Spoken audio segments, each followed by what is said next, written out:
Westminster is at war again, this time with itself. The late-running Chilcot inquiry into the Iraq war has created angry scenes in Parliament, with accusations that former British Prime Minister Tony Blair deceived his cabinet, Parliament and the British people about the causes of the Iraq invasion. British politicians have now called on Tony Blair to reveal his income and his paymasters on suspicion that the millions he has earned have been paid by foreign states with questionable civil rights records. The wars he launched killed 1 million innocent civilians, causing many to accuse him of being a war criminal who should be tried. Together with former American President George W. Bush, it is argued that they illegally used force to change Iraq's regime, as well as invading Afghanistan and bombing Libya. More recently, that legacy has led to the near bombing of Syria and increasing aggression with Russia. Analysts claim Tony Blair's war legacy has made the United Kingdom a much more aggressive country and a more dangerous place as a target. With the benefit of hindsight, how would the public now describe Tony Blair? What are we to make of his enormous income? And has his war legacy made Britain a safer or a more dangerous place to live? These are the simple questions we sought to answer. And since his wars have led to the deaths of around 1 million innocent civilians, we wondered how the public felt he should now be held to account. Well, basically, I see him as a war criminal. You know, he started an illegal war where he stated that it was weapons of mass destruction. They never found anything. And, you know, basically millions of people suffered because of his, his actions. So, yeah, I'd definitely like to see him being sent over to Belgium and, taken to a criminal court. Well, I think all politicians have to be accountable. On the other hand, foreign policy becomes more and more difficult, and you'd expect him to take a lead on behalf of the country, and sometimes perhaps you'll get it spot on and other times it'll be a good deal more difficult. Yes, there is a case for accountability around what he did know and what he didn't know. Why do you say that? Just to get to why did we go in, when obviously what we went in for that was publicised wasn't really true. There were no weapons of mass destruction. I don't think he should be held accountable personally, but perhaps the government at the time should be held accountable. I think we should all be accountable for our actions and decisions that we take. He was in a high position, and therefore the responsibility rests with him. So, I think he should be at least asked to be accountable and to put his case forward. Yeah, well, everyone has an accountability, especially as a profession, and everyone has their job to do. So if someone has done something wrong or is gross misconduct or has acted in a way that isn't professional, what was presented to him as information at the time, then yeah, I think he should be accountable. Like anyone in any profession should be accountable for their actions. I'm not sure, because after all, public voted for him and gave him, sort of with the legislation to do whatever he decides to do. But it's the same for all politics.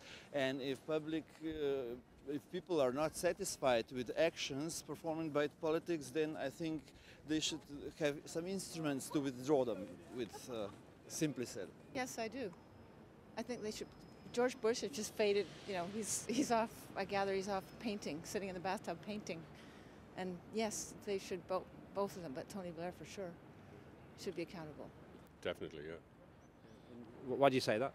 Because I think all the comments I've heard from the various commentators over the years since it was an illegal war as far as I can make out.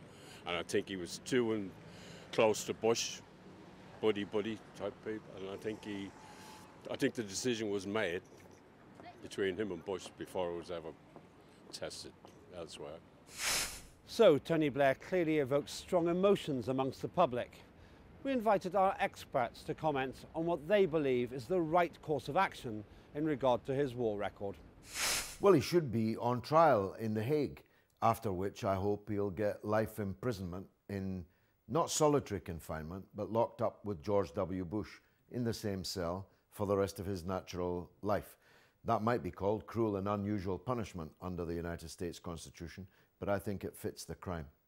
Well, I think the very least that should happen to Tony Blair is that he is taken to court and he is tried over the allegations of war crimes, that we were taken to war on a lie, we were taken to war told that there were weapons of mass destruction, there were none. He ignored all the legal advice. Some of this material will come out eventually in the Chilcot report, but obviously a report isn't enough. We need to have a holding to account of the people who led us into this war in such a dangerous and damaging way. Tony Blair is said to have promised George Bush that Britain would help change Iraq's regime, some would say illegally. Why did he not respect the opposition of the British public or inform them of the real facts? Here's the public's view. Given what they thought they had in intelligence, I thought they made the right decision. But hindsight, it was the wrong decision. You broke it, now you own it. Unfortunately, those are the circumstances. I think they had an agenda, and I think Tony Blair, to be honest, followed what the US dictated. And they went that way, and I don't think they should have, to be honest. I think he was rather smitten with the link with the US. He obviously saw it as huge strategic importance to the UK, and for that you can't fault him. On the other hand, should he have been more discriminating, I'd have possibly said yes. It must be pretty hard when your hands are attached to puppet strings and you don't really have an opinion of your own, and you're under the thumb of George Bush, who's another muppet, shall we say. So. I think there's a lot to do with sort of the financial gains for the country as a whole, and maybe wrapping that up in another way that presented it made sure that he could get his opinion and also hopefully the right thing for the country, you know. So I think sugarcoating things in politics is quite a good way of getting the best intentions for people. People wouldn't have agreed with it, and I think there was a lot of stuff like that to do with the Iraq War where people weren't told things, and as it comes out of the shadows now, you're like, would I have backed that now if I would have known that then? Because I think he was George Bush's lapdog, or yeah, his he was the opposite of a bulldog. He was I think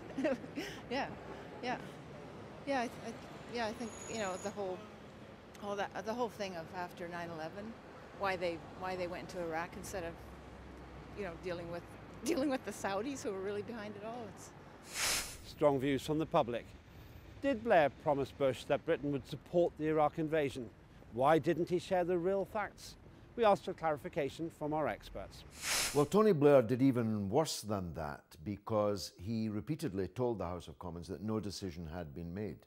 When it's now clear whether Chilcot ever comes out or not, it's now clear that he promised the year before to the American President George W. Bush that Britain would join an invasion on the basis of regime change into Iraq. All the while telling us he was pursuing the United Nations route, that no options were on or off the table. And even at the last gasp, he said that if Saddam Hussein gave up his weapons of mass destruction, he would be allowed to stay in power. All of these were lies, because the Crawford, Texas ranch meeting, after which they got down on their knees together and prayed to God for the blessing for their criminal enterprise, was the place where the deal was sealed. But it was sealed in secret. It was kept secret from, one presumes, Her Majesty the Queen, the head of state, whose armed forces he was about to deploy, kept secret from the British Parliament, from the British Armed Forces, and most importantly of all, to the British public. Tony Blair did at least have a sense of our opinion. We had 2 million people on the streets 12 years ago in February 2003. That was the largest demonstration ever in British history. He chose to ignore it. He chose to bully his own MPs to go to war, and we're now seeing the consequences. We're seeing the consequences of all these things. He couldn't care less about the opinion of the British public over this question. He couldn't actually care less about his own legal advisor's opinion, a number of whom told him that it was illegal, because regime change is illegal under international law. Since Tony Blair's aggression in Afghanistan and Iraq, Britain has also bombed Libya and nearly did the same thing in Syria, as well as increasing tensions with Russia. So, do the public feel that Tony Blair's war legacy has made Britain a safer or a more dangerous place to live? It's definitely a more dangerous place. You know, I worry about myself when I work in London. I'm thinking sooner or later this place can get bombed and I'll be there. You know, it's not a safe environment to be in at the moment, I don't think. But, you know, it's basically because of all the wars that Britain's been involved in, directly or indirectly. To me, it's all about oil.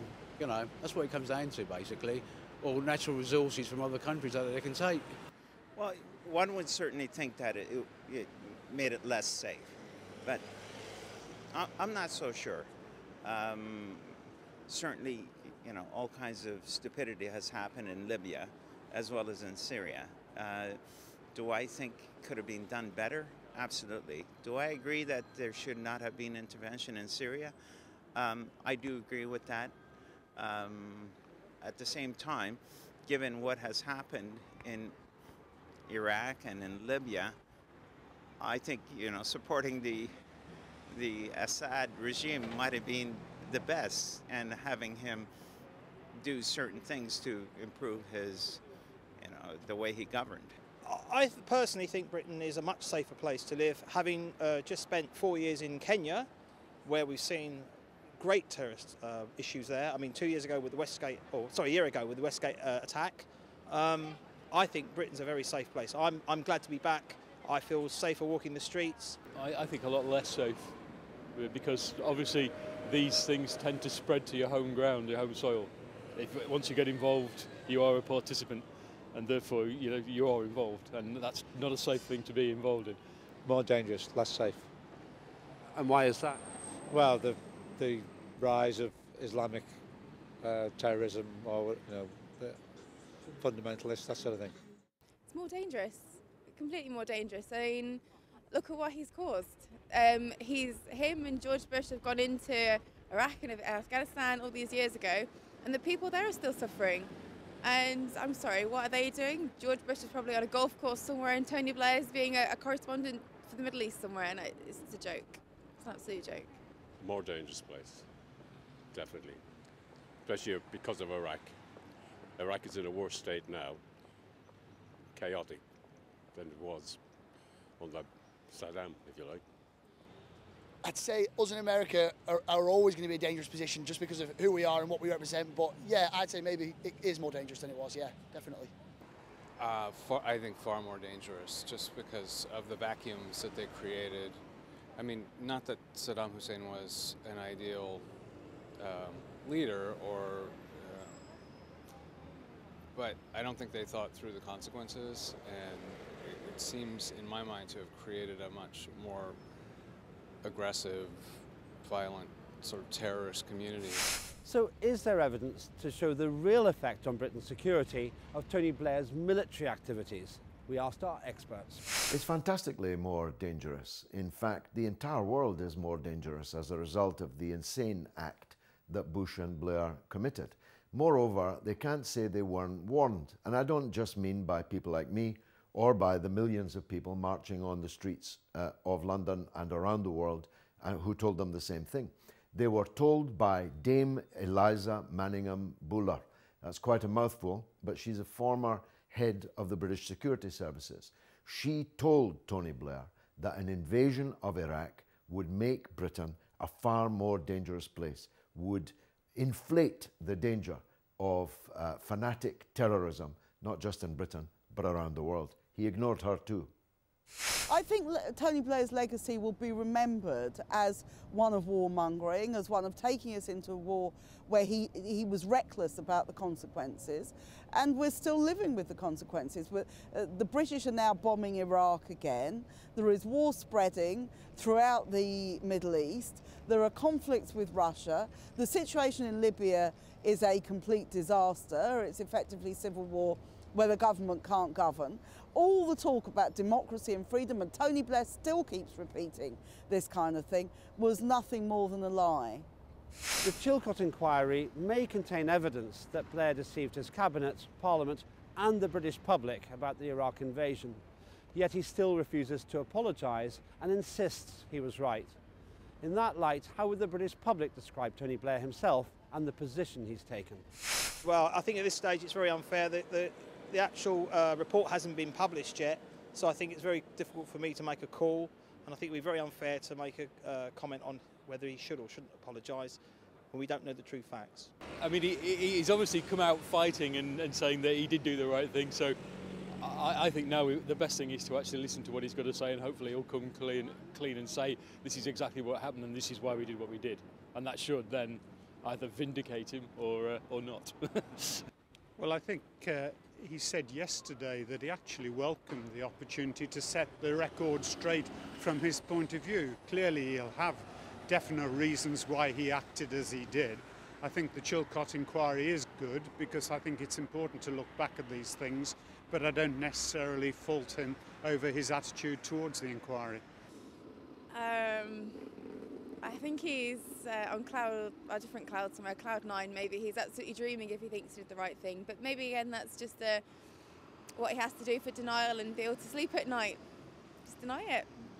I think it's deplorable. I think it's deplorable. I think he must. I believe he knows he was wrong. The decisions he made was wrong.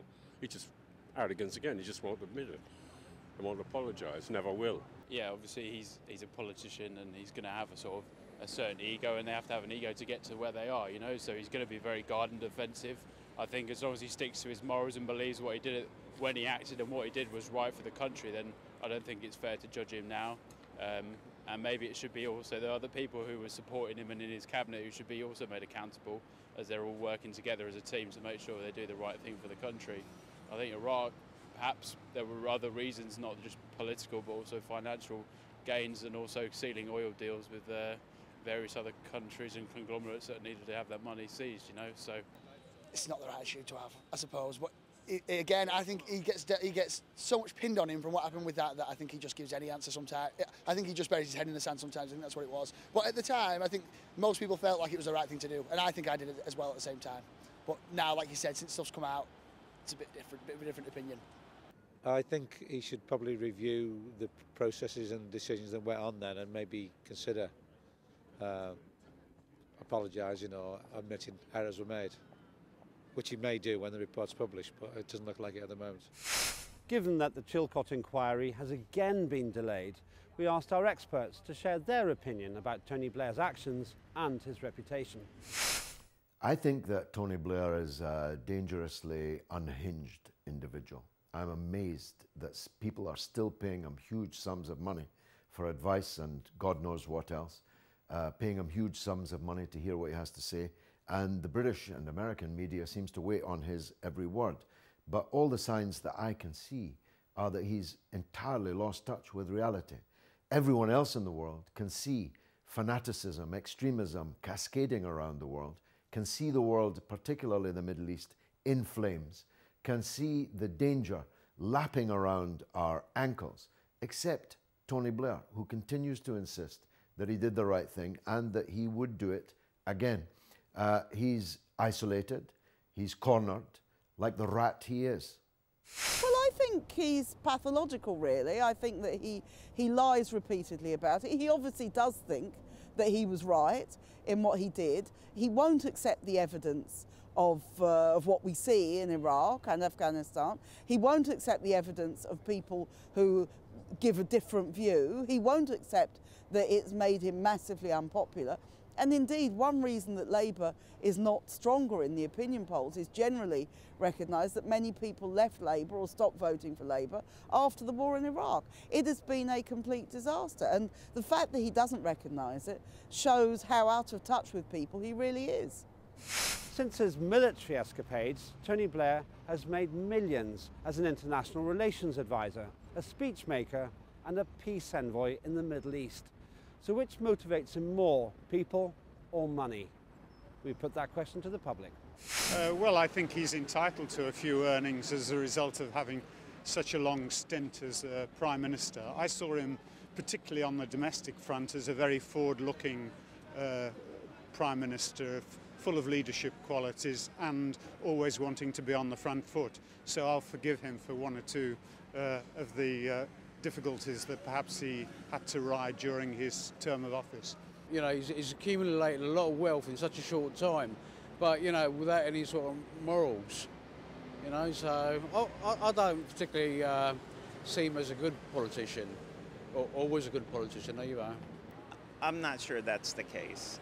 I mean, you can look at all the other previous leaders, and Clinton is a case in point. So, you know, if we're going to start calling someone, you know, in it for the money, then they're all in it for the money.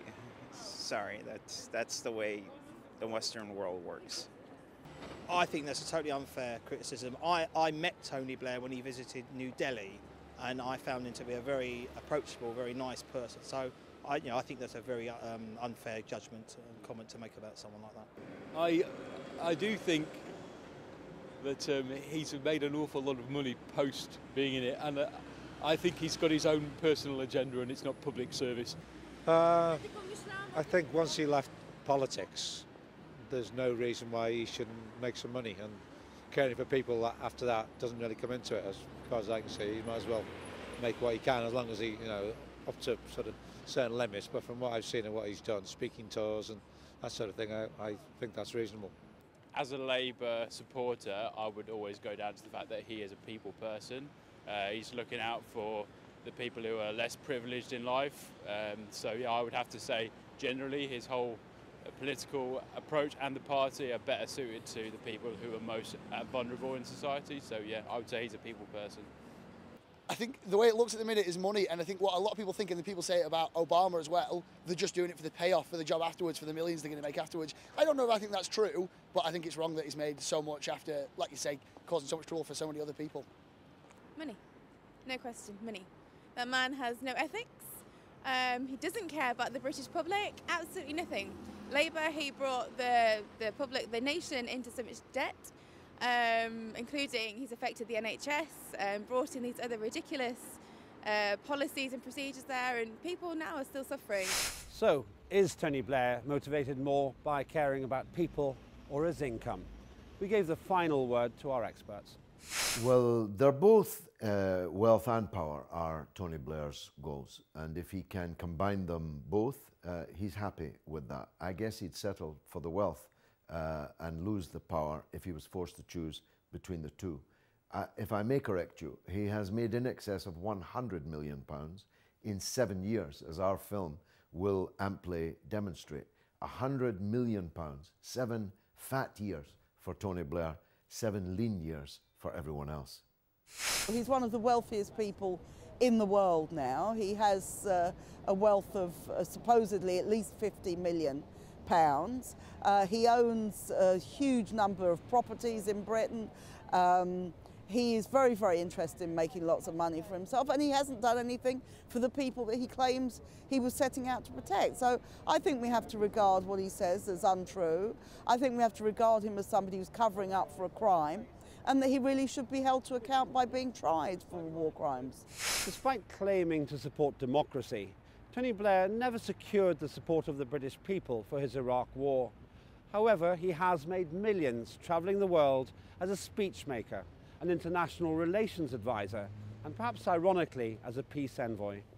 After having caused so much instability, death and division, we are left with one simple question. Was it ever about democracy, or is it about the money? Tony Blair must be brought to account because the world deserves an answer.